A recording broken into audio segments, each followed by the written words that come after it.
Oh, hello. My name's Eric, host of Talking with Famous People. Some people call me Host Eric.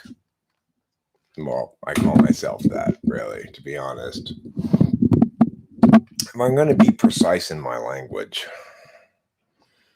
some other people do call me that, though. Probably because I call myself that. Anywho,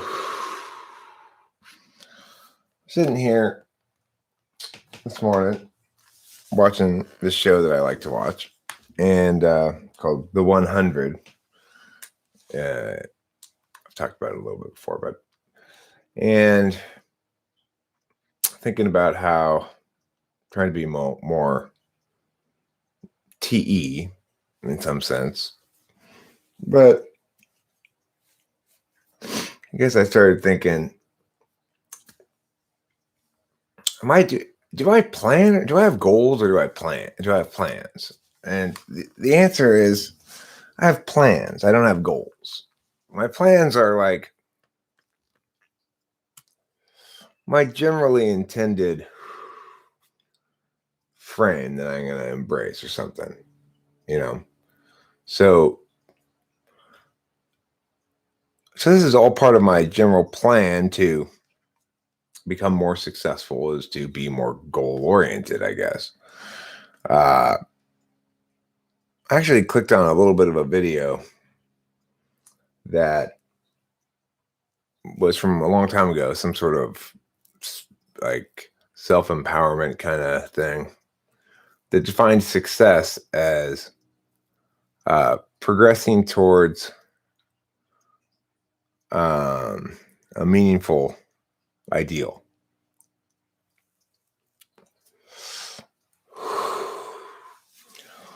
It's an interesting definition of success. As it predicates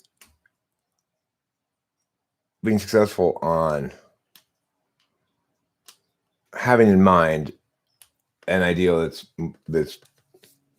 different from the status quo and moving towards it. It's a very TE kind of understanding of things. But of course, I don't exactly disagree with it. I do think that success involves moving towards a desirable state of affairs rather than moving away from it, certainly. I guess it's a TETI thing. I just don't find that like during the last few months, prior to getting my teeth taken out, really for quite some time prior to that, I was being pretty hibernation-y. And I don't really feel as though that was a mistake in any sense. It was part of executing my plan. My plan in general being, okay, I'll at some point shift gears here, start working hard, trying hard, and try to maximize outcomes as best as possible. Quantifiable, measurable outcomes. I guess it's not a good time to live stream. I've only got 2 people here, and it's 5 minutes in. That's maybe because am I premiering another video concurrently? Is that thing still premiering? Last one. Let's see.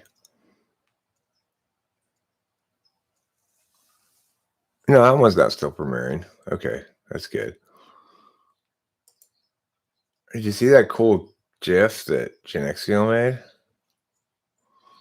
Pretty great. It's got 7 likes. He made one for every type too. It's great. It's amazing. It suggests a very. Oh, you're here. What it suggests to me is to do a series of videos where you do a type, you use that graphic, that GIF as the basis of it. And then, say, so what does it mean to show that they've got expert intuition? Yeah. I haven't read your follow-up email yet. But get better. I mean, you mean they're not done or what? They look pretty fantastic to me. It really conveys what that piece of paper. You did you did an amazing job of understanding everything that's implied by that piece of paper and conveying it in GIFs. It's amazing. Oh, I see. Oh, that's great. Yeah, that's great. Okay, so okay, it's like, wow. It's the part of the thing I can never do.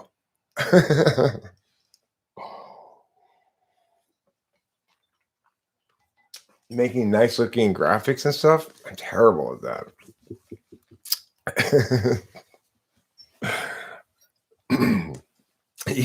It's my equivalent to that. To your gifts is the colorful fish video.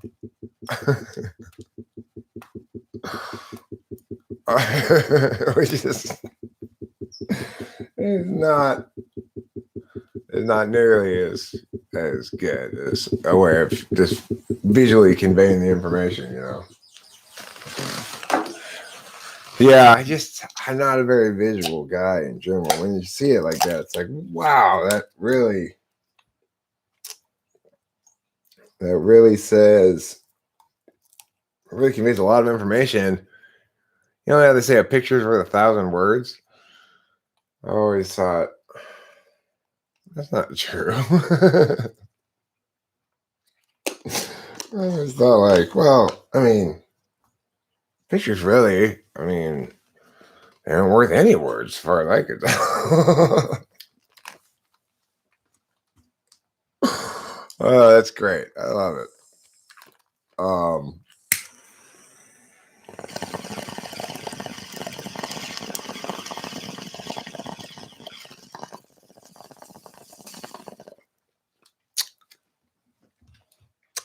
It makes it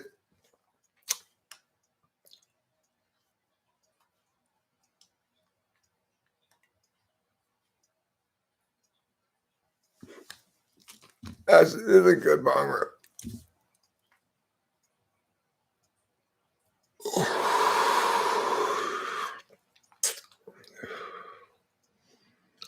That one really coated my brain with THC nicely. I have a nice honey glazed brain now. So I'll read your email before I do the following thing, but I'm considering I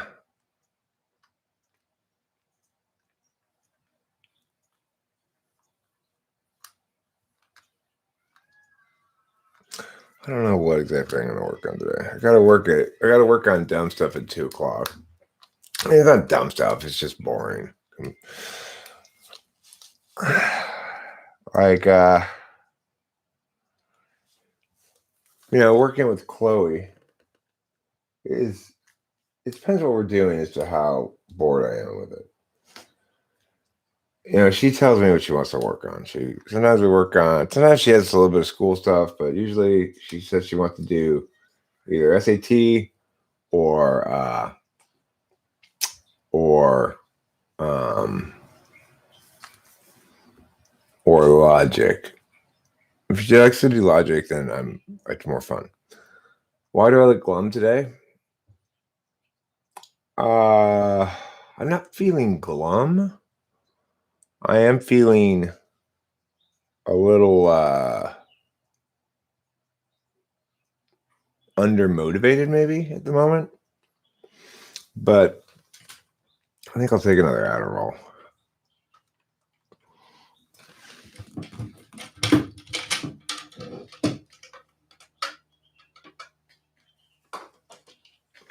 So,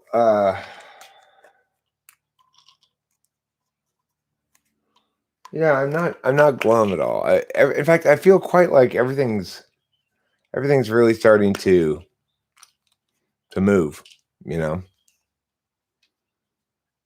Oh, my Knickers. It starts with a K. Mackenzie. It's Knickers.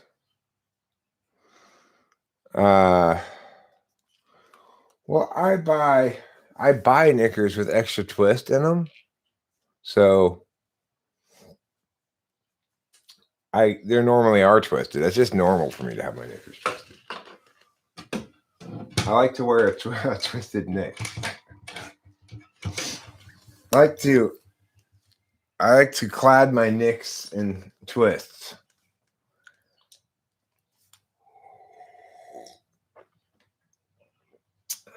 I mean, I'm kind of glum a little bit for a second because I'm watching this television show called The 100, and the scene that I just finished on that episode, I was like, okay, that's enough for right now.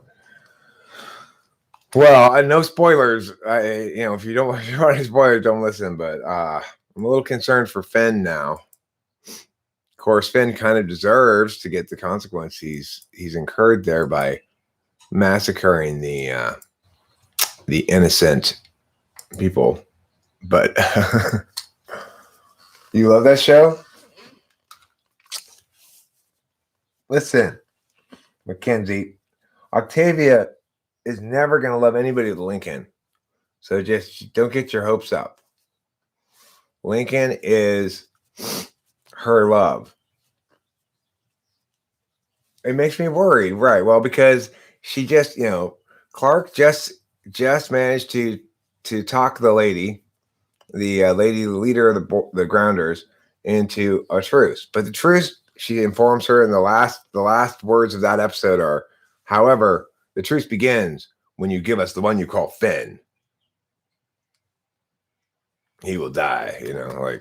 I'm like, oh no, what should we do? There's a lot of moral ambiguities in that show, and I love the way that it really does a good job of having the characters grow and change too. Like, your opinion about the various characters shifts dramatically. You find yourself suddenly, after a time, liking the character who was like a psychotic murderer earlier in the show, Murphy. It's like, how is it that I'm a fan of Murphy now after him being after him murdering those people in cold blood? I don't know exactly, but that's what the show does well, I guess. You stopped after season 3? I don't know what season I'm on. I'm just watching it on Netflix. There have been moments when well, here's the thing about Jaha and Kane is that as it currently is, where I'm currently in the show, Jaha was advocating for evacuation from the Ark ground camp, and the Grounders currently had because Grounders are going to attack. The Grounders currently have Kane, and I sided with obviously Clark and her mom against Jaha, and was happy when Clark's mom put Jaha in the stockade. I'm on season 1 still. Okay, well, I mean, I've watched a lot of episodes. I'm surprised I'm still on season 1. But I thought I was on season. I think I'm on season 2, because I think season 1 the arc isn't down on the ground yet. I think season 2 the arc comes down on the ground, and there's currently the issue of the mountain people. The mountain people have just drilled into one of Clark's 100's hip bone, and we extracted the bone marrow against her will. I love how you know all the details of the show you're watching, including the names of the characters. It's quite frustrating and baffles me when I ask people what their favorite shows and they can't recall.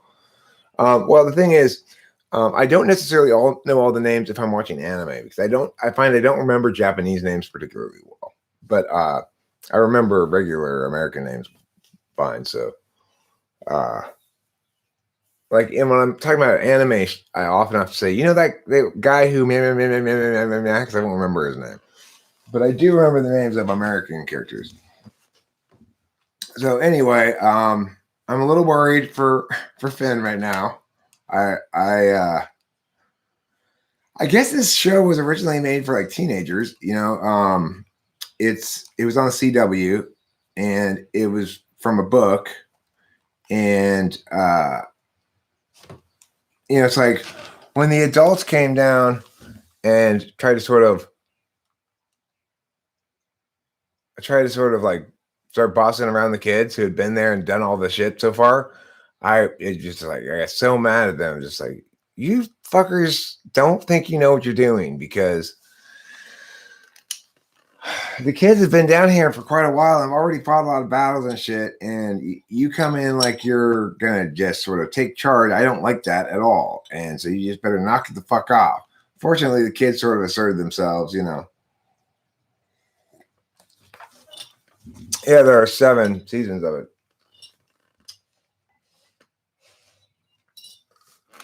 It's a great concept.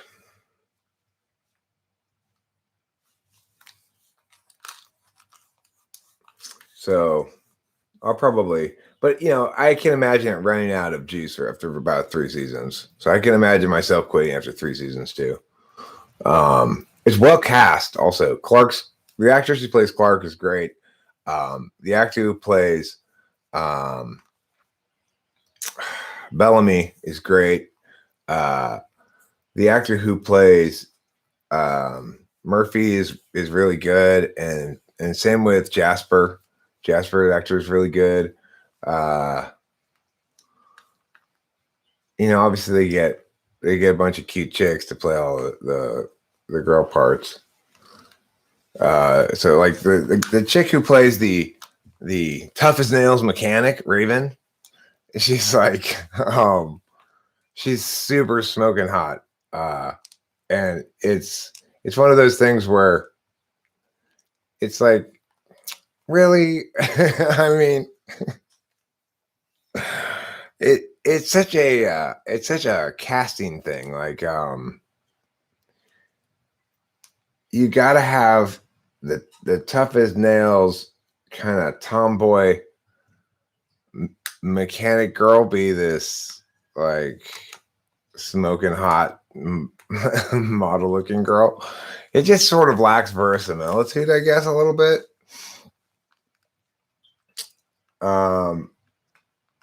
So okay, Mackenzie, since you watched the show, I gotta know, which boy did you find more attractive? Was it Finn or Bellamy? They're sort of like two. You know, they start right out. What type of a demon is? I mean, on the TV show as a character, she's supposed to be an ISTP, but in real life, she's probably an INFJ. I would guess, just purely based on the way she looks. You're a Bellamy guy? So I think my take on it would be, I would expect, Mackenzie, actually, for you to find Finn more attractive, because they're both introverts. Both Bellamy and Finn are introverts, but Finn is the more FI of the introverts. Who's more attractive to me, Finn or Bellamy? Bellamy. Finn, I find way too FI. And as far as the chicks go, I guess I find Clark the most physically attractive, but probably I like Octavio or Octavia. Is it her name Octavia or Octavio? Every time I hear it, I think I hear Octavio because I'm so familiar with Octavio Silva. There's quick content for you. Screenshot each character and type them. Yeah, that's true. I could quick. That is quick content. Would probably get good views. I bet a lot of the people who are in the primary age demographic of YouTube also watch or the age demographic when that show was on or something that it was aimed at. You find Clark the least physically attractive? I mean, well, they do a good job of showing her cleavage and showing her bouncing around a bit, you know. So there's that. She's a curvy one. Talking about 100. Talk about Netflix versus Crunchyroll. Well, Crunchyroll right now is, yeah, I mean, Raven's objectively the hottest, but once she becomes crippled and she has to limp around, then, you know, like there's this scene where she's working with she's the mechanic and the other guy's the engineer. Okay. And it's like the engineer's like, hey, you know, he's kind of like, he wants her to put on this brace on her leg that's not working right. And I told Rachel, I said, that engineer is like, fuck yeah. Now that she's crippled, I might have a chance. Before she was crippled, she was way too hot for me. But now I might have a chance with her. So I'd say she lost a few attractiveness points once she started walking around like a pirate captain. Sorry.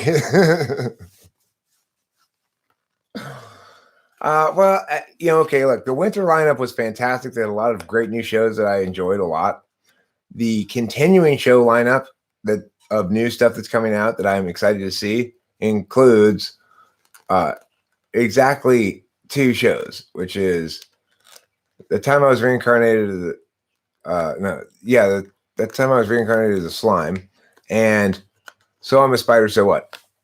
And I think the Rimuru one, the slime one, is coming to an end soon for this season. You know, the new lineup of shows that's coming in, there's only 1 or 2 that I'm interested in seeing. In fact, Crunchyroll asked me a questionnaire, this very thing. Like, this is why I'm framing the answer like this, is because Crunchyroll did a good job of asking me what I thought. And it asked specifically which new shows are you excited to check out? And I clicked 2 of this list of them. The rest of them are more like girl shows, you know. I like more boy anime, like Swords and Dragons and stuff like that. And I don't really like the more relationshipy ones. Well, like I told Rachel about the 100, for a while at least, my only complaint about it was that it had 8% too much kissing, but you know what? They've really pulled back on that. That was more in the first, you know, 10 episodes, maybe 8 episodes. I don't know. There was, I would say, 8% too much kissing. And I was giving it credit for not being too much kissing. You know, some of those shows could really be way too much kissing. I don't like kissing scenes. I go like this whenever I see them. I don't want to see other people's intimate moments like that.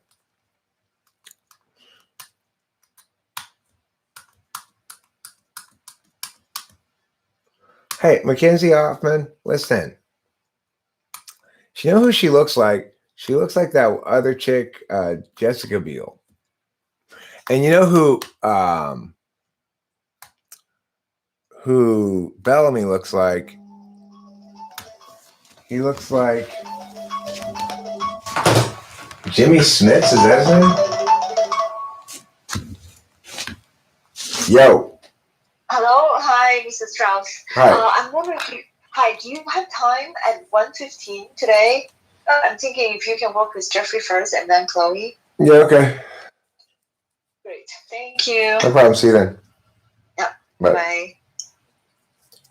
I'm working a lot lately with the type-ins and the Jeffreys and the Chloes and stuff. Pretty good.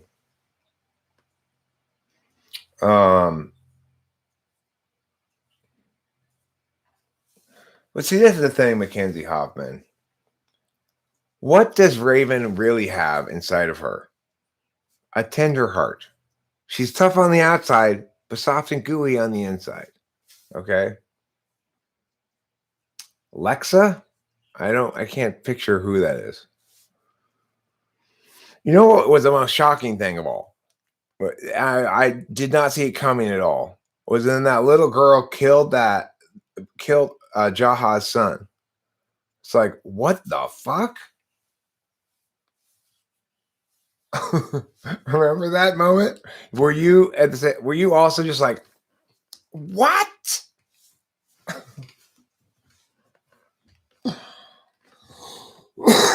That was shocking. I was stunned. I did not see that coming at all.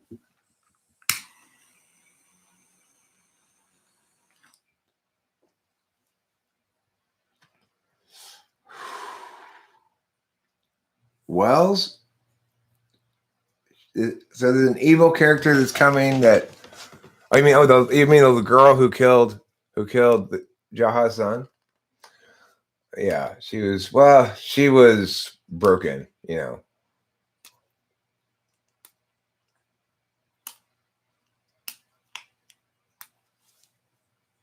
Well, depth is such an arbitrary distinction. Sky Gear. We're talking about the show The 100, which I'm currently watching and enjoying on Netflix. It's kind of like Hunger Games meets Dr. Stone.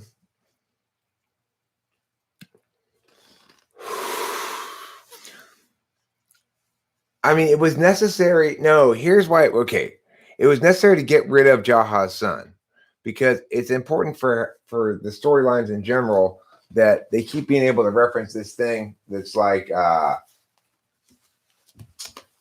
well, you have your daughter and my son's dead and stuff like that, you know. So they needed one of their sons to be dead. Yeah, I suspect it will fall apart after a few seasons. I'm enjoying it. I think I'm on the second season. I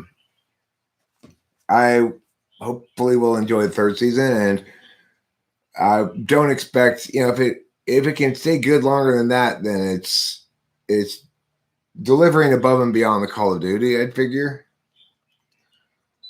Let's turn on the old Fanaroo. Blow some of this smoke out of here.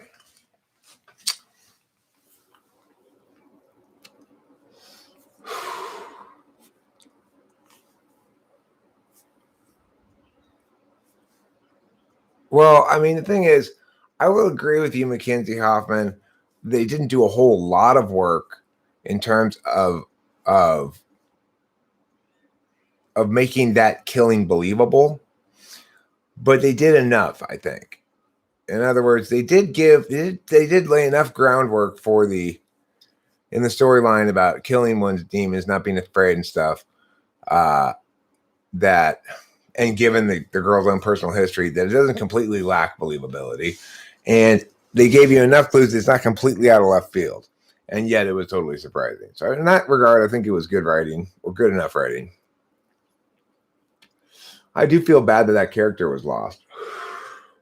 But I mean, that's kind of an important factor too, is there's an important character who was lost early on in the show and reappears as a hallucination to his dad later and might appear as a ghost or something later, you know, who knows. But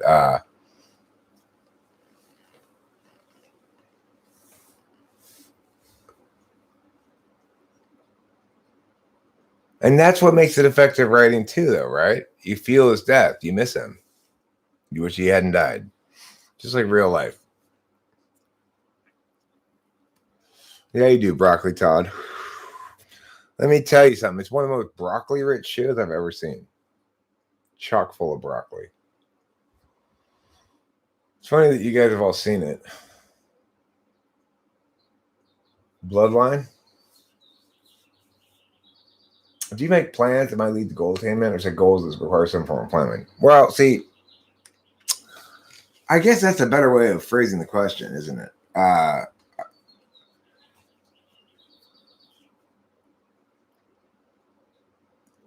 I have very, very general. I have a sense of directionality, put it that way, which is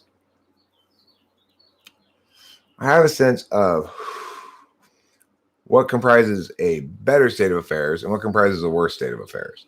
So does that mean I have a goal if I want to move towards a better state of affairs? I'm not sure. And then as far as the planning goes, the planning is, it doesn't pay much attention to the larger strategic framework of the better state of affairs. But it tries to not be too much in violation of it, I guess. So I will sort of shame myself for sloth periodically, and or for just bad time management, media making decisions.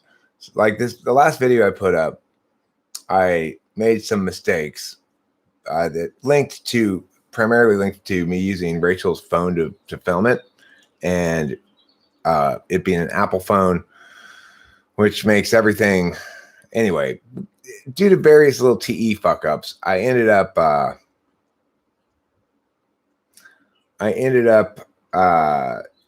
taking a lot longer to make that video than I ought to have, really, and it was more of a struggle than it should have been. That's partially due to NI ignoring as well. It took me a while to conceptually understand what I needed it to do, but a lot of it had to do with just the mechanics of successfully downloading all the videos that I wanted to use and not any of the videos that I didn't want to use, which I thought I had deleted. But before Google Photos could finish processing them, I guess it won't delete them or something. I don't know. Anyway, it was kind of a TE clusterfuck. And that was a little bit discouraging. But I also know that that's not indicative of a pattern, that those mistakes are one-time mistakes that I won't make again if I use Rachel's phone to film again. I'll wait appropriate length of time for Google Photos to deal with it all. Then I'll delete it. Then I'll download them all. Then I'll convert them all. The thing is, if I just use my phone, it's easier, but Rachel's phone, I think, looks better.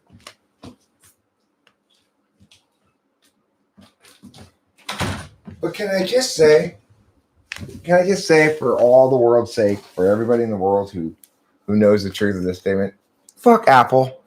Fuck Apple so hard. You know?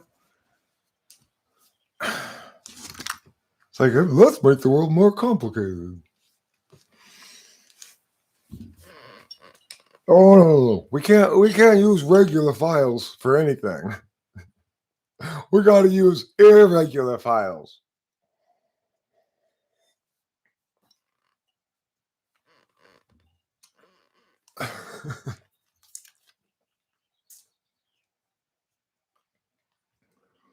Like, I said to Cameron the other day, why can't you just share it with me on Google Photos? And he's like, oh, I got an Apple phone. I'm like, oh, okay, never mind. I got to go through Apple photo buckets and blah, blah, blah, or whatever. It's just like, Jesus Christ. Those people. It's like iTunes. iTunes was history's worst application.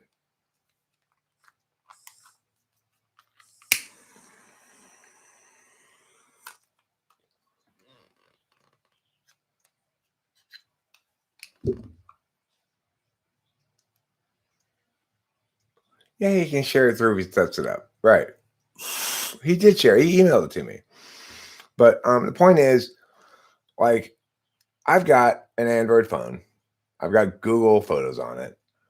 Everything just sort of automatically does what it's supposed to do. It always works properly. There's no conversion process, etc. Well, I mean, most companies, I think people don't have a very strong feeling about them either way. On whose GPS? Google's? I mean, I don't know what the issue is, but all I can say about it, if it's a privacy thing, right? I like the Google ecosystem. I think it's great. I love it. I want also, if you're talking about like keeping track of me and stuff, I want them to keep track of me. I love the fact that Maps keeps track of everywhere I've ever gone. And I can look back and see where I've been and stuff. I think that's fantastic. I don't understand why people would have a problem with that. It's exactly what I want. But of course, I'm seeking SI, right? I want Google to keep track of me. Yeah, I don't care about privacy. I think privacy is stupid. But that's just me. I mean, I'm not telling you what to think about your privacy. I'm just saying, I think that in general, privacy is dumb. If you don't have anything to hide, then what are you hiding stuff for? If you can win the arguments, you don't need to be behind any curtains.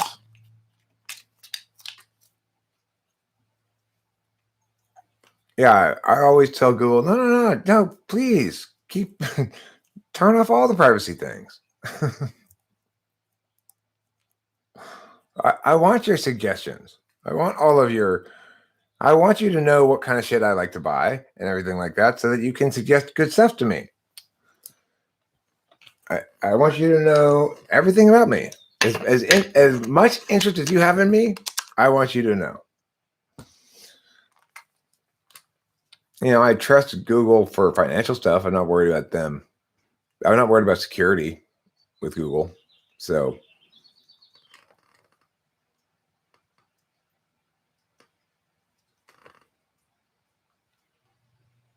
I mean, bring it. Bring it. Anybody want to try to cancel me? Bring it. I could use the attention.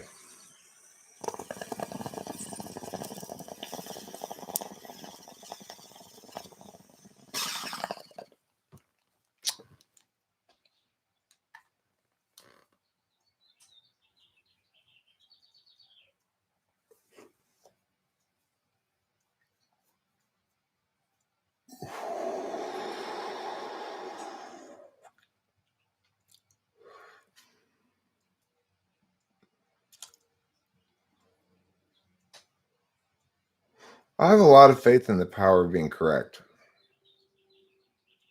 combined with the power of explaining why.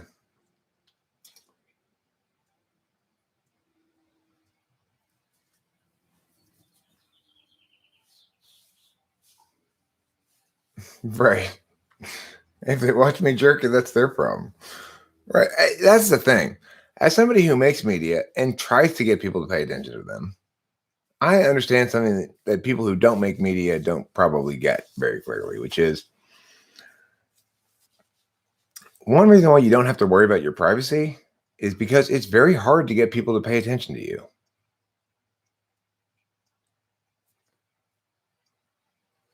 Right. Well, that's fair enough. There's Enfj, and that frame of reference makes perfectly good sense. Just because you're right doesn't mean you want to be the person responsible for winning the argument, right? And that's totally okay. I don't mind being that person.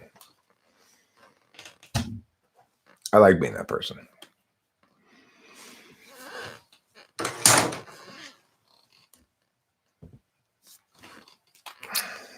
I've got too much stuff around me.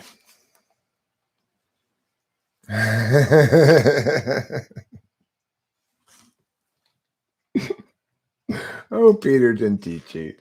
You silly goose. You made a silly joke. Everybody read Peter didn't teach you, silly joke.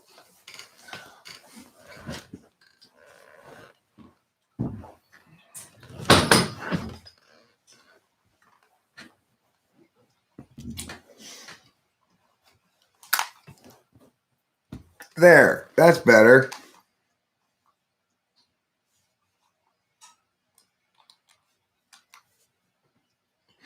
That's a good idea, Desert INTJ. Let's try it right now. Beehive and the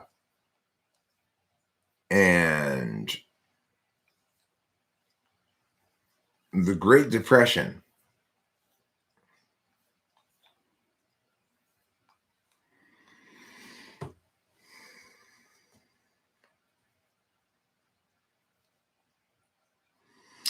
How do you connect a beehive and the Great Depression?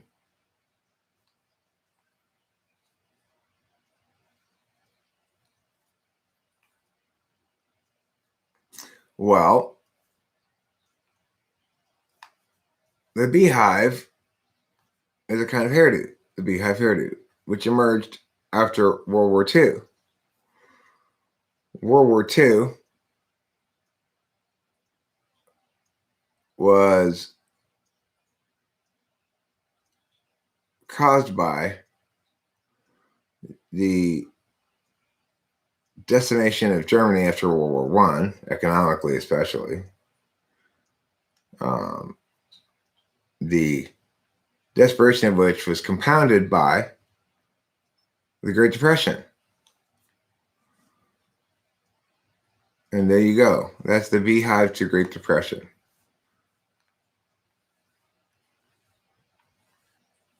No, not like that, Valerie Elwood. That's not how you do it. You have to do it in steps like that, like I just did. Here, I'll give you 2 more words.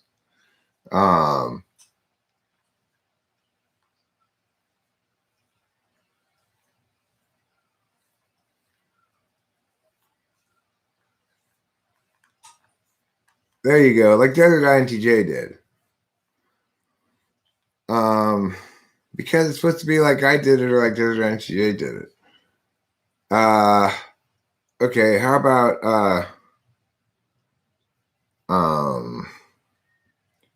gravestone and neutron star? Those are fairly far apart. Keeping in mind that I believe the neutron star is the last step before a black hole as a star collapses. Please correct me if I'm wrong. How do you get from gravestone to neutron star? Well, I've got an idea, but I'll not say it this time so that you guys can play instead. Can someone tell me what this is all about? TTTT? 4 T's? I tell you what it's all about. It's all about the fact that X-ray vision as a superpower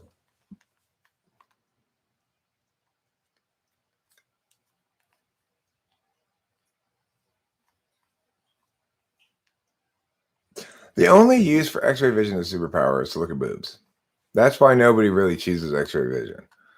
But if they really want to look at boobs, I think everybody who picked X-ray vision in the poll on which superpower do you want, they probably picked it because they want to look at boobs. That's the single most significant advantage of X-ray vision.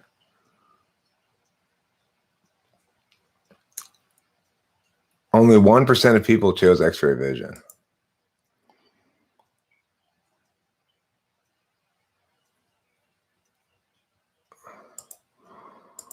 No, just observe it. You can't interact with the environment when you astral project. You can just observe it. No, just observe it.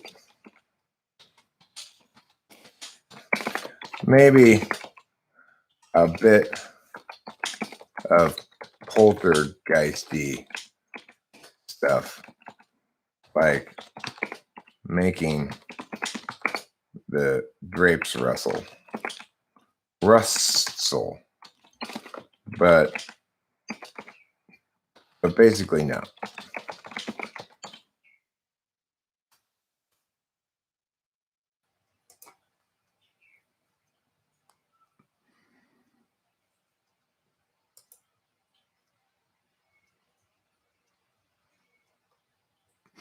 So I think we should all agree right now that all of okay, there are at least 5 or 6 different members of the Aquaman family. There's Aquaman, who can talk to fish. There's Landquaman,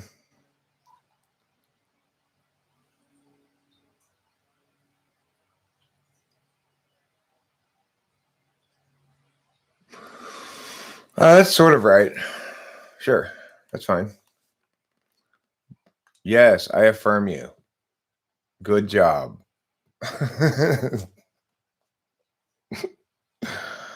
Okay, so there's Aquaman, he talks to fish. There's Landquaman, he talks to animals. There's Birdqua lady, she talks to birds. There's Plantqua person, they talk to plants. There's insecta guy. He talks to insexqua guy. He talks to insects. And there's reptiliqua guy, man, lady, person, woman, reptiliqua woman who talks to reptiles and amphibians. And then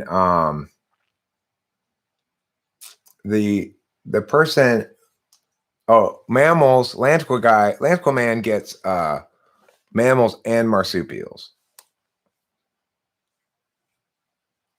No, they all have to have qua in them. You see, to make them part of the Aquaman family. Really, Aquaman should be named Fishquaman, but I don't know why they named him Aquaman. Regardless, Aquaman talks to fish. Lantquaman talks to animals. Oh, that's why. That's fine. You know, I guess you could call Airqua lady is birdqua lady. Quail is okay. So you're talking about birds that don't fly.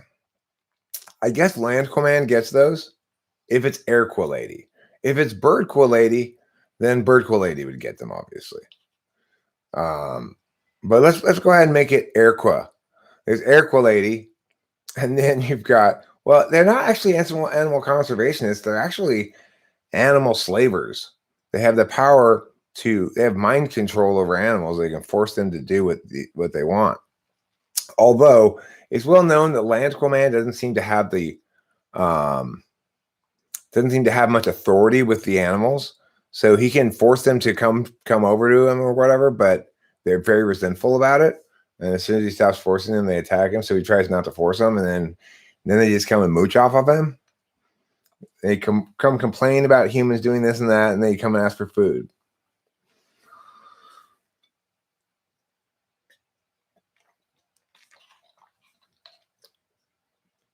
Oh, Skygear, you know what? You've got a good point there. The qua men and qua ladies need to have stooges, subcategory stooges.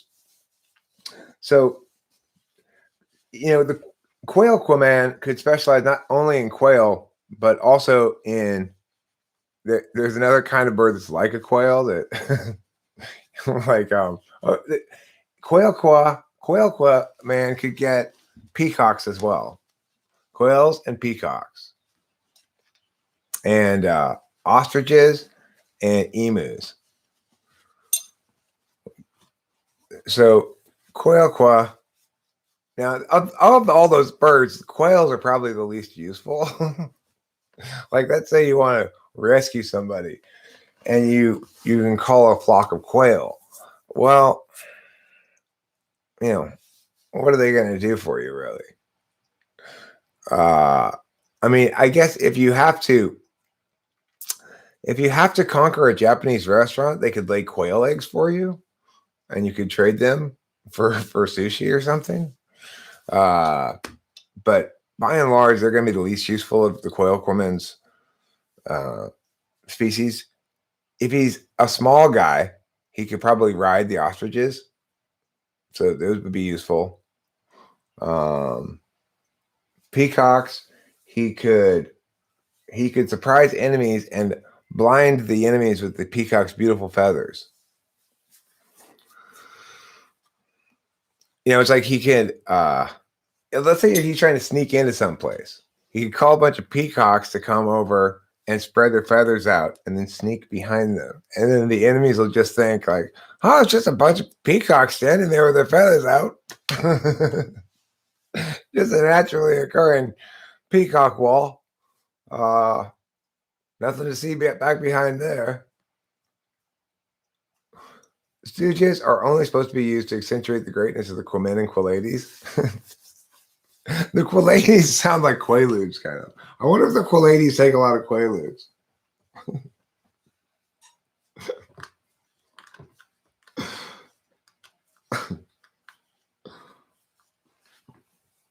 I tell you, if you want to know a culture that has zero Me Too going on in it, zero hashtag Me Too, It's peacocks. Peacocks are so not rapey.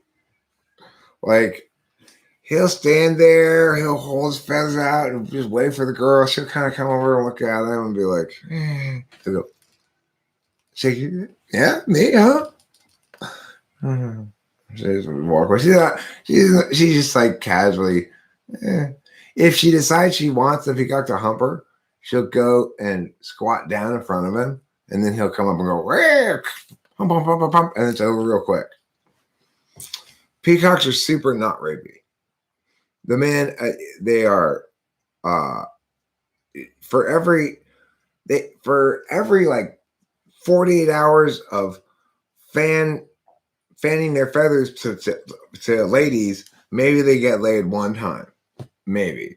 The ladies are, the peahen, they are incredibly disinterested in the male peacock's displays, even when the male peacock's displays are very impressive.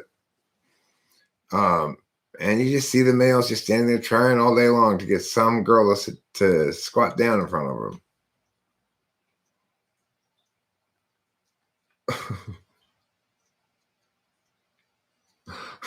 Why? Are you saying that peas, that if you eat a lot of peas, you don't get laid very often?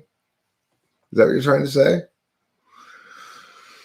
Anyway, we got quite a lot of peacocks around here. If Quail Man were to live around here, he'd be empowered more than if he were to live somewhere like, the Central California Valley, in which he'd only have quail at his disposal. The quail is California's state bird. They are kind of cute. They're very cute, actually. I'm not even going to say kind of. They're among nature's cutest birds. If you want to have a cute flock of birds, you can get a flock of quail. Oh, Sky Gear, don't genital shame the peacocks. Okay. If that were the problem, they'd be called weecocks.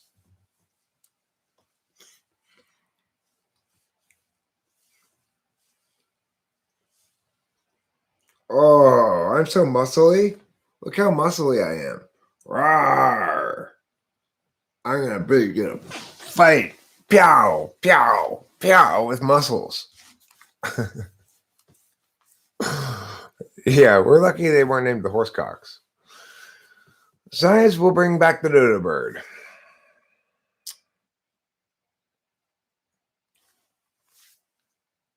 Okay. If it must, then fine.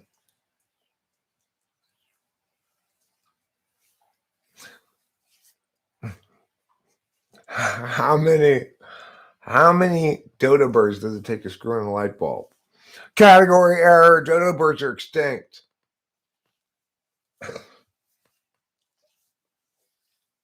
Isn't that a hilarious joke? Hilarious. There's nothing quite so hilarious as extinction. Oh, fun.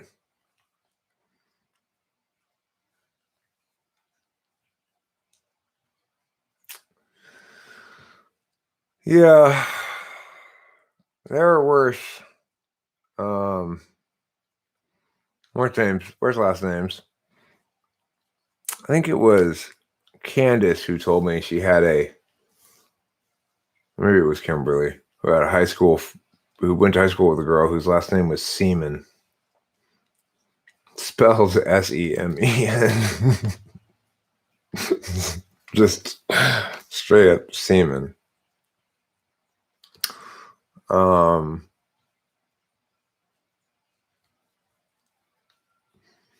It's an unfortunate last name. I just don't understand why the parents had to name her Swallowmore. I guess it's an old family name, but No, her name wasn't Swallowmore.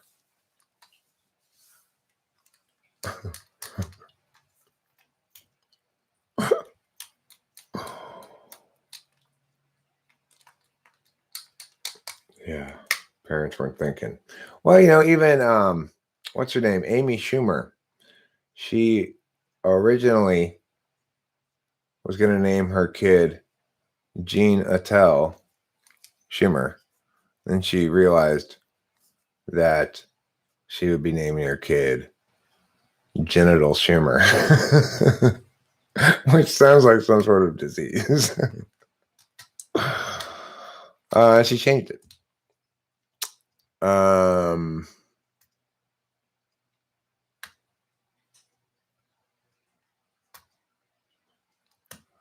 Richard Hunter. I had a student one time named Richard Dong. His name was Dick Dong.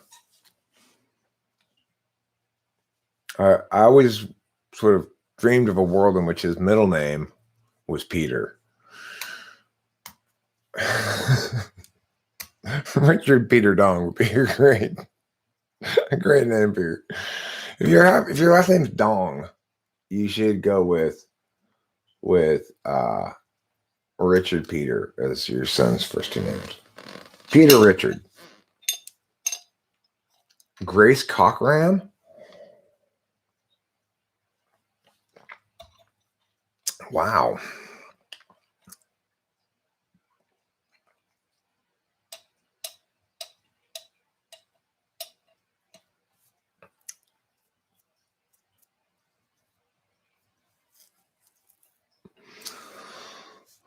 I didn't know that silly laws were subject to the commutative law. That's good to know. I'll keep that in mind in the future. I think it's very interesting that there's an award in football, and I grew up already. It was already an award in football when I was growing up.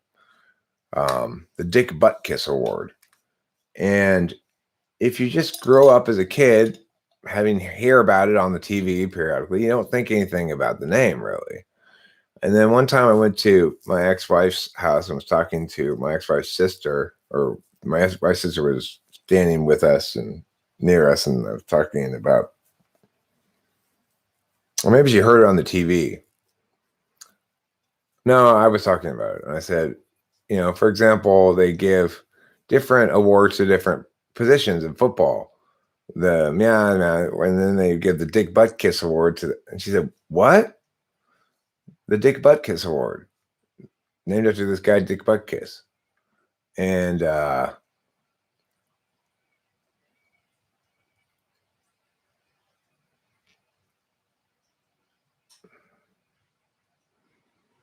any fuck off, Lou? I don't understand what that means.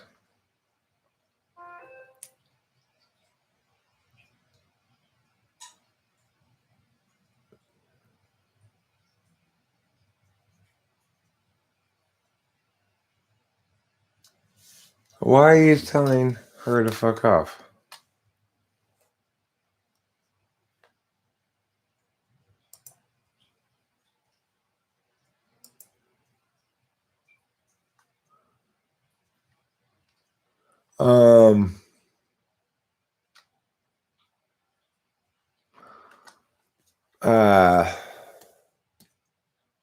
Cockram is tough especially if you're a girl.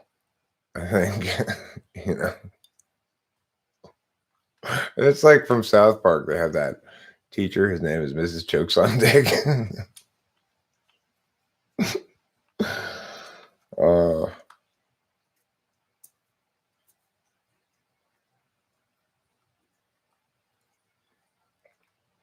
Do cockroaches encroach on the cock's territory?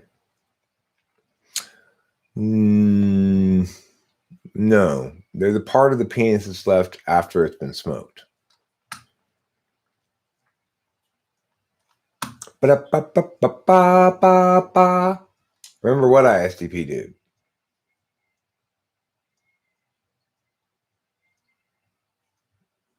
The answer is no, I don't remember.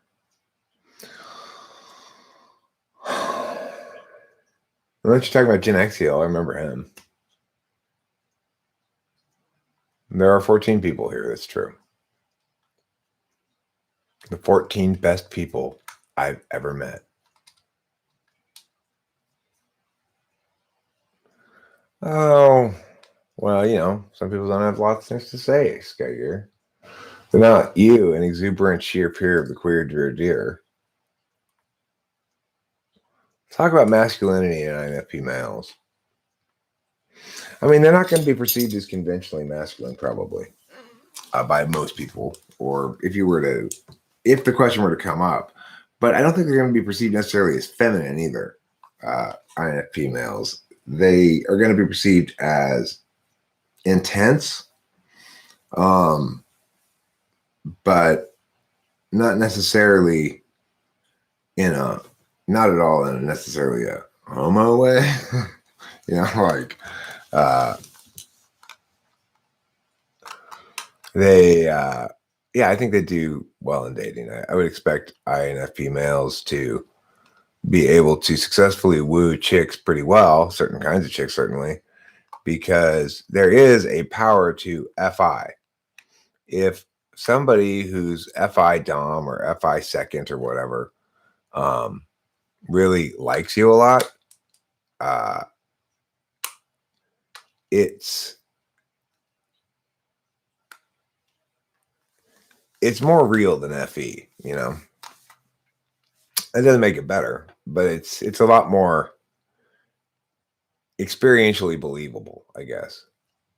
Now I feel forced to comment just to say that I was listening while studying. That's why I'm not writing. Oh, Martina, do you have FE as a tool function?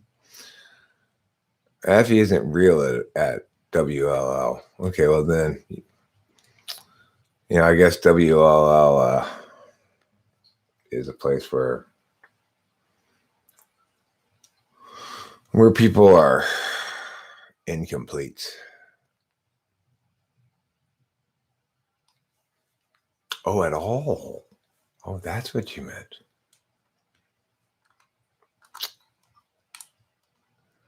I believe FI is true to the self. You know, a person has interests, and a person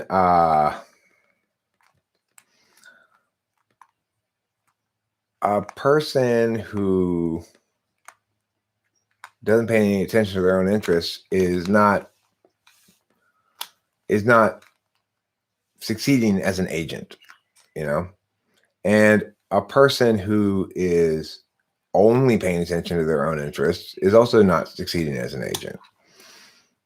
FI is the part that takes care of the self and says, you know, I'm going to make sure I get my fair share too.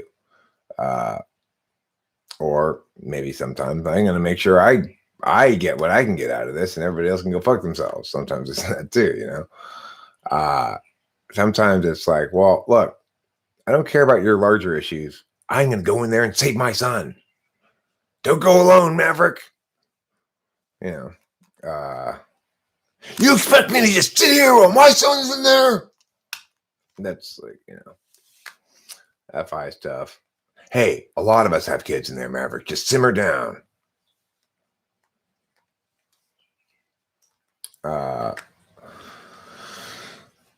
So is FI selfish? Well, selfish isn't exactly the right word. It's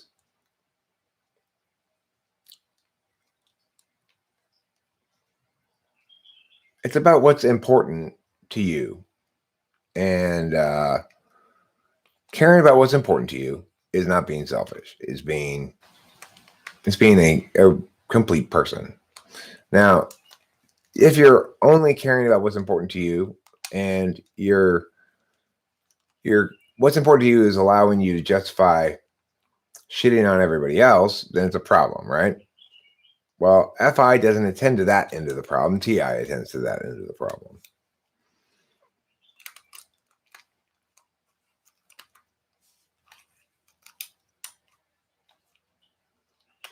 Yeah, but FE, the thing is, FE is regarding the realness or fakeness of FE.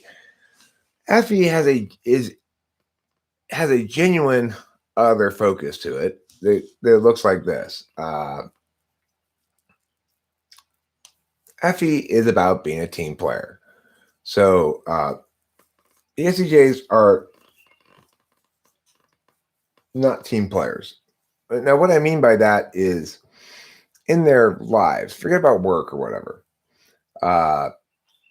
In their lives, ENTJs are not team players. They don't like when my mom and my dad would go to the movies, and maybe my mom wanted to see Mia and my dad wanted to see Mia. My mom would want to reach a compromise agreement. Well, why don't we see this time, and then we'll see that other one on Tuesday or something. And my dad would be like, no, I don't want to see that. Why don't you go see that and I'll go see mine? But my mom wanted to see the movie together. So she just go, okay, I'll go with you to see your movie then. And my dad didn't feel any need to. He was being fair, and that was all there was to it. He didn't want to see that movie, and that's it. There was no willingness to sacrifice anything to compromise. It wasn't a very, my parents didn't have a very intellectualized power exchange. It was, my dad was pushy until my mom stomped her foot and said, no, no, no, no, no. And then that meant my mom won. It was just like, they didn't really discuss it or anything. There was no metacognition about the relationship, really. It was very straightforward, their interpretation of it.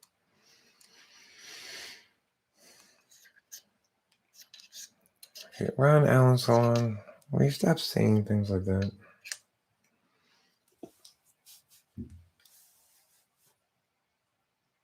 It makes me want to lie right down on the ground and die like a muffin inside of a pie. Thanks. And so Ron retracted it. I didn't mean to censor you or anything, Ron. I guess you really care about my feelings. Thanks. Thanks for caring about my feelings. What? Broccoli Todd. People have crimes committed against them. The crime committed against the person is what that crime is. Now, it is reasonable to some extent to take mitigating circumstances into account when doing sentencing, if you want to lighten the sentence. However, the idea that, like, let's say I murder somebody because I think that, or let's say I know that my wife's cheating on me with that person, and I murder that person. That is not a better reason to murder that person than I hate that person because of what I think about their race. Is not a worse crime than I'm going to murder that person because of me. Yeah. They're both stupid reasons. They're both inadequate reasons. There is not the case that one is more inadequate a reason than the other. Can INFJ and ENFJ come off as manipulative? ENFJs come off as manipulative. INFJs generally don't come off that way, but depending on how strong your, I guess, F intuition is, maybe they would to you. I'm not sure.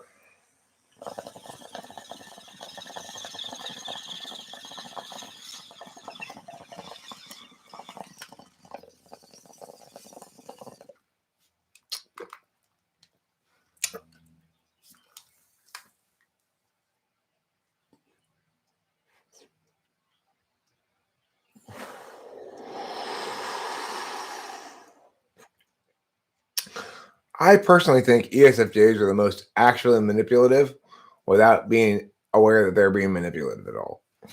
So because they're NI-polar and they're FE Dom,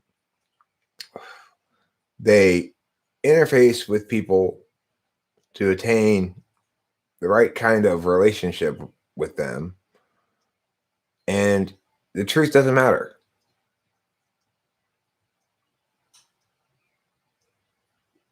I don't think anybody thinks that.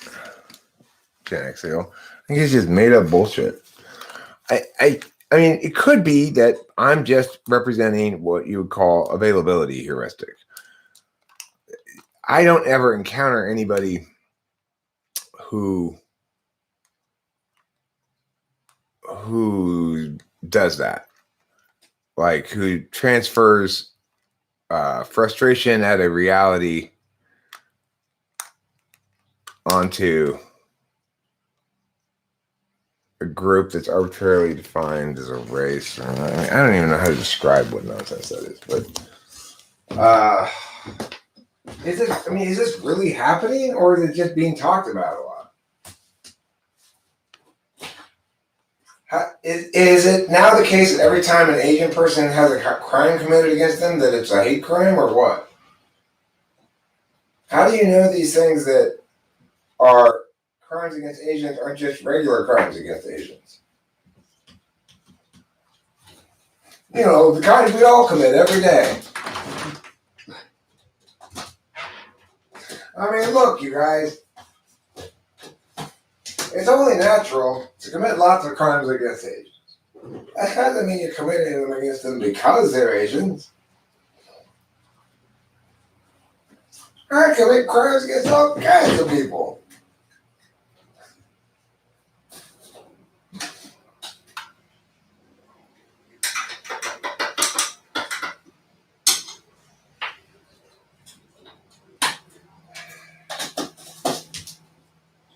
Look, nobody's asking you to give up your habit of committing crimes against Asian people, okay?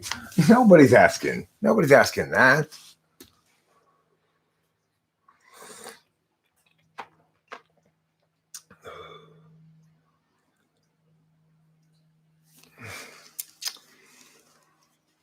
If you were to write a textbook on being smart, then you could work in the spirit of math teachers, professors, and say, it's obvious to see that I'm correct. Proof left as an exercise to the reader.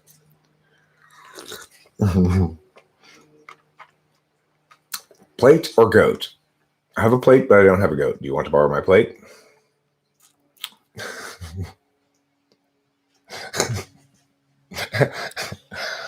I like it. It's strange. I like it.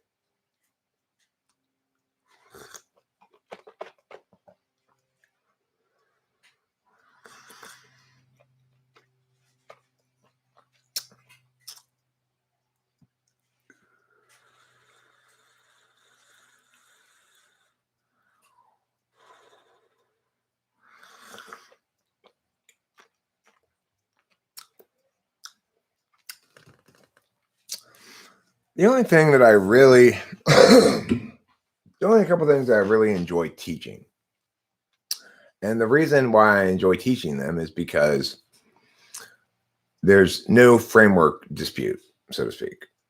I enjoy teaching grammar, and I enjoy teaching logic. Both of them are finite, mostly closed sets of information that involve little interpretation, and that people don't know when you start teaching it, and do know, and you can demonstrably show whether or not they've learned it or not at the end of the class. So that would be my extroverted thinking on education, which deserves it. I like real. I like to do things that are real, and education is full of pretend stuff. Sky Gear, your name is too goddamn long. It shouldn't go more than one line.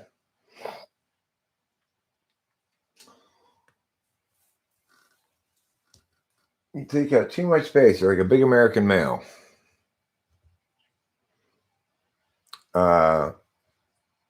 When I teach grammar, we go through all the parts of speech. I use my grammar book that I made myself. And by the end of it, they can parse any sentence and tell you the part of speech of any word in the sentence. That's meaningful work done as a teacher.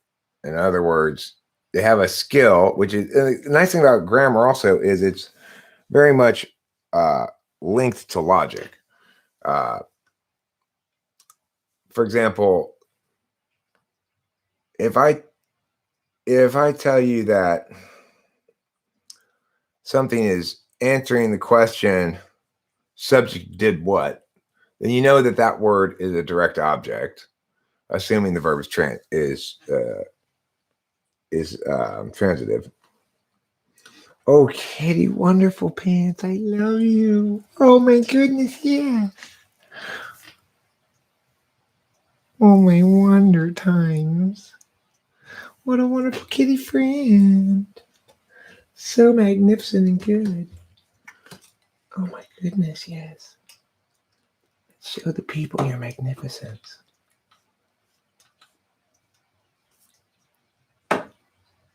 Yes. Oh, yes. What a magnificent and true friend. Yes, I love you. With my emotion bone. My emotion bone loves you with its heart. How many of you have an emotion bone? I do. It's called my heart. That's not a bone, Eric. Yes, it is. It's the most emotional bone I have. No, I only taught my cat how to talk like this. Oh, wonderful majesty. Oh, regal glory. Oh, object of ever-expanding love and admiration. Yes, I admire you. I admire your importance. The blowtorch won't light. You can't knock it over and have it light. Oh, the heart's a cartilage? I'll keep that in mind. Just like my tail. My tail's made out of cartilage too. Yes, that's right. I've got a 3-foot long tail. I never showed you guys before, but it's forked. But I'm not a devil or a demon. That's why I hide it. People assume that, you know. No, it's a fully functional tail that I can grab things with and everything. I can manipulate objects. And they kicked me out of Little League because I kept using it to strike people out. Cats only meow to humans or to their moms when they're babies. This cat is very much a talker. She and Rachel have conversations back and forth. The cat says meow. Rachel says meow. Cat says meow. Rachel says meow. Rachel gives the cat a lot of FE. It's cool. This was a long time ago. Okay, this was a long time ago, Ravenous Roush. I've had this tail since birth. When I was born, my tail was over 12 feet long. It's gotten smaller since.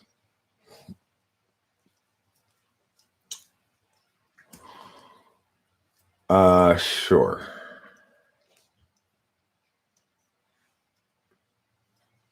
What type do you think they're a good representative of?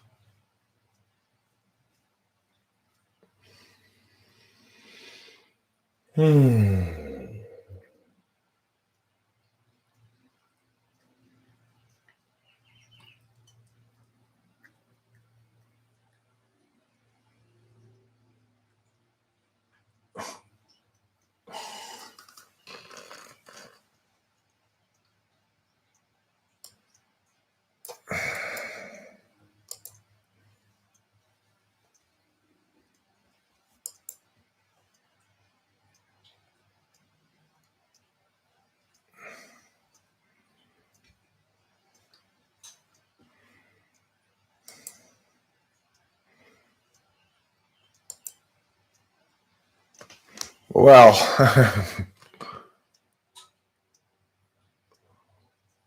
I can tell you this. We're definitely looking at some NI here. This channel is very NI. I want you to note how MJ pulled that off. That's the INFJ superpower. I get told to watch this and that and look at things all the time.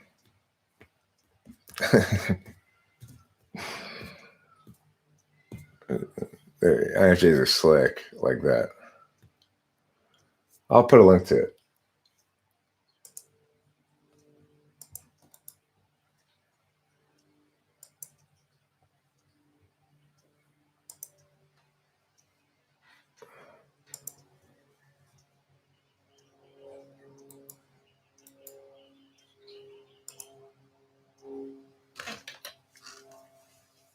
You beat me to it, Sky Gear. You're fast as 1,000 times speed bullet train, which is pretty fast. You've been using Emma Watson as a reference for people in the SINE axis speak. In a fight?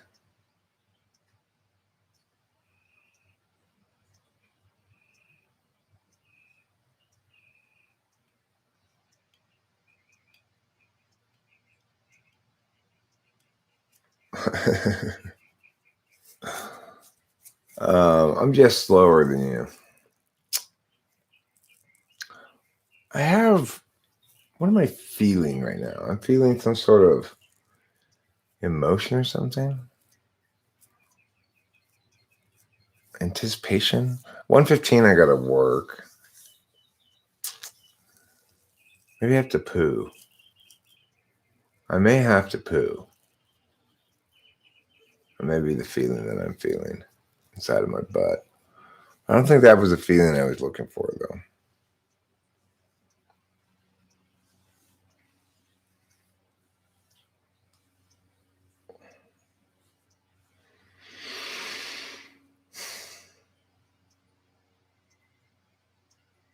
Excitement.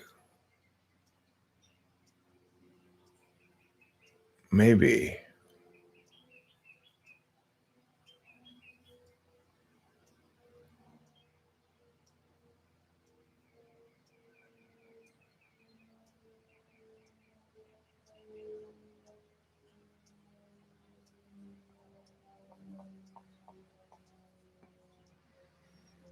Information initiating movement interaction style. What does the movement mean?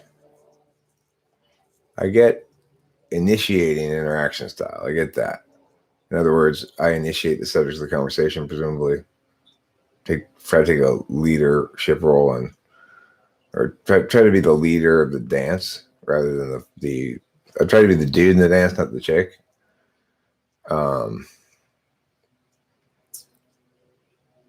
I get what that would mean, and initiating interaction style. What does the other two words in there mean? Information seems extraneous. What does the movement mean?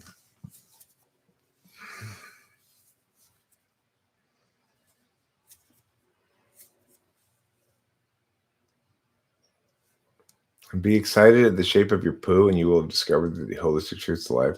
Did Alan Watts really say that? You just got to listen to Russell Brand. Boy, there's a guy who's full of wisdom.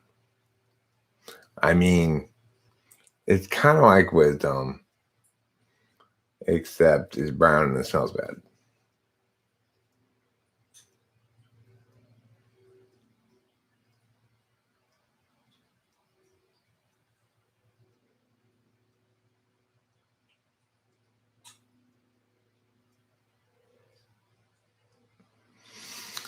Very quick in marking things happening. I'm not sure what that means.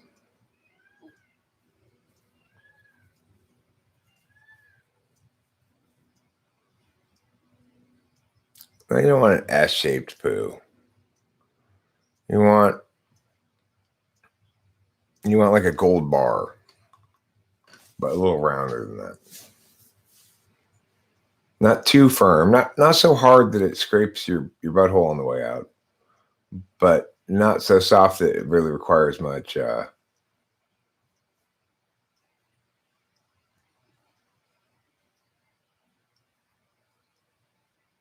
how do you identify if somebody's using control versus movement?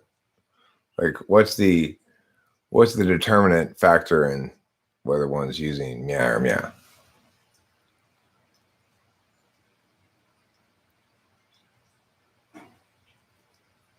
Oh, I see. So whether you want to deal with the matter right now or whether you want to deliberate about it further. I mean, obviously, action types prefer to deal with the thing in front of them and probably don't want to withdraw and deliberate because they're action first. Deliberation types are more likely to withdraw and deliberate. The type that's most likely to withdraw and deliberate is ISTP.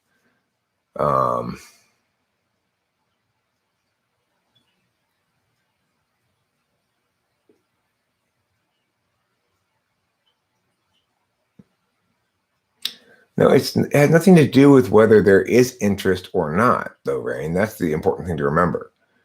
The choice to use a disinterested calculus is one that a person can make even when they have a great deal of interest in the matter. Or it's one a person can make when they have no interest in the matter. So the thing is, it's really a matter of, are you interested in making a disinterested calculus or not? And the thing is, being TI tool means I'm by default always prioritizing making a disinterested calculus. In other words, I'm trying to excise from myself any interest considerations that might bias me towards meow or meow, and to be honest in my assessing and being a referee of what I know how to referee well, which is argumentation. So it's like if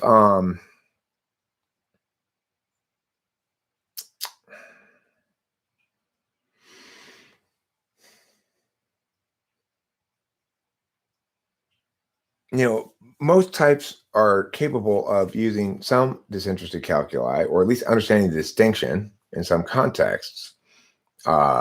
It might be possible for an ESFP to be a good basketball referee. They would have to, in some sense, understand that they have to exclude their feeling from their judgment in these things. But I'm not sure how that would play out with them,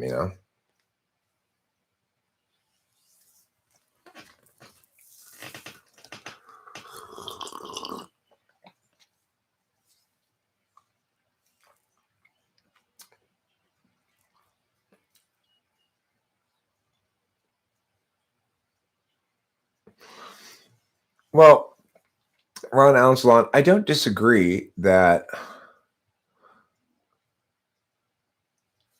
that their affect is somewhat more extroverted than other introverts, except for ISFJs, because they have FE as a tool function, right? So and the thing is, you can make these kind of observations about the types, but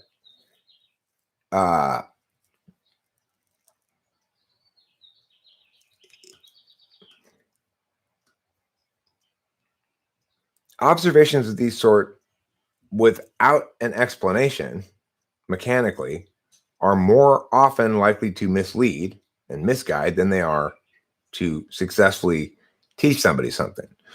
So if you try to use these heuristics to bypass actual process analysis, then even if the observations you're making are broadly true, you're guaranteeing yourself that you're on the wrong road on a broken down car and that you're not going to reach any destination you want to reach.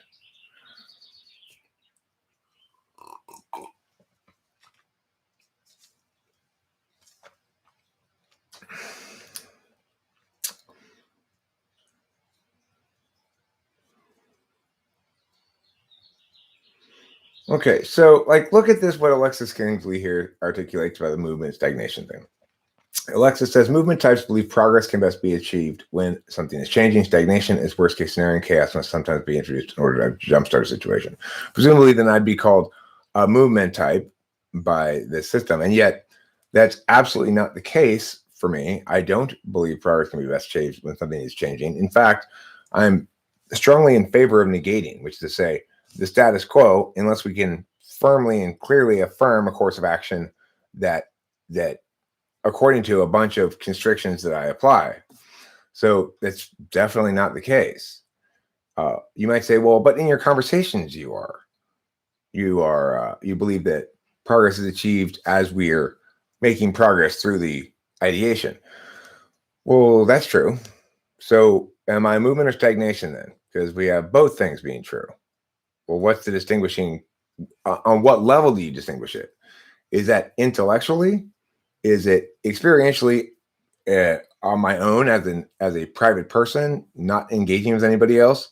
Is it on an interface level? How do you determine what comprises whether somebody meets the qualification for movement or stagnation? You could easily enough argue both for me, either or both.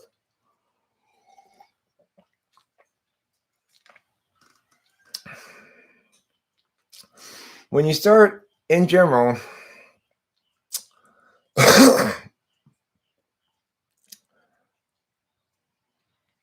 we have to remember that when we're talking about personality types, personality is defined as the aspect of a self that remains the same, more or less, throughout their life.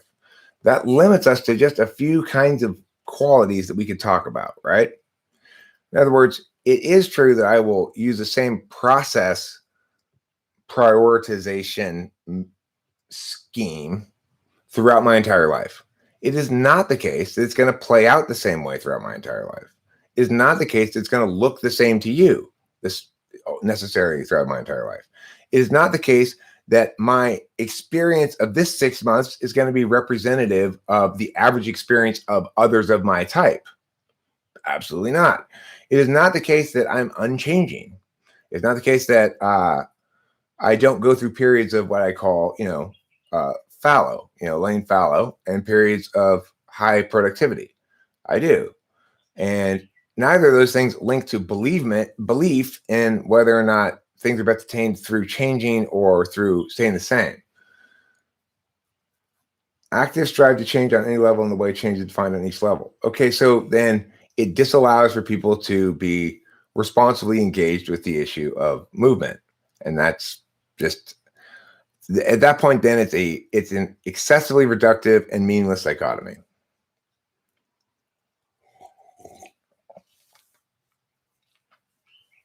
And so this is what I'm talking about. What happens when you come at something backwards? C.S. Joseph is coming at this from, let's find heuristics that do pretty well to give me an answer. And if in fact they don't do very well in giving me the right answer, doesn't really matter as long as they are consistent within themselves in giving the answers. I don't need to understand why they work as long as they work.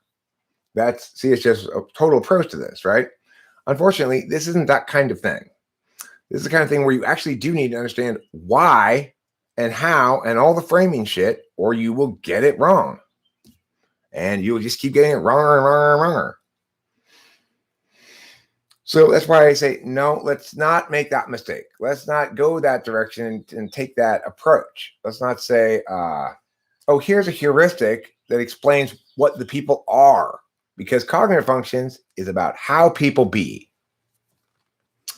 And with that, I will bid you all adieu. I've got stuff to do and poo to poo. Don't forget to eat plenty of cheese.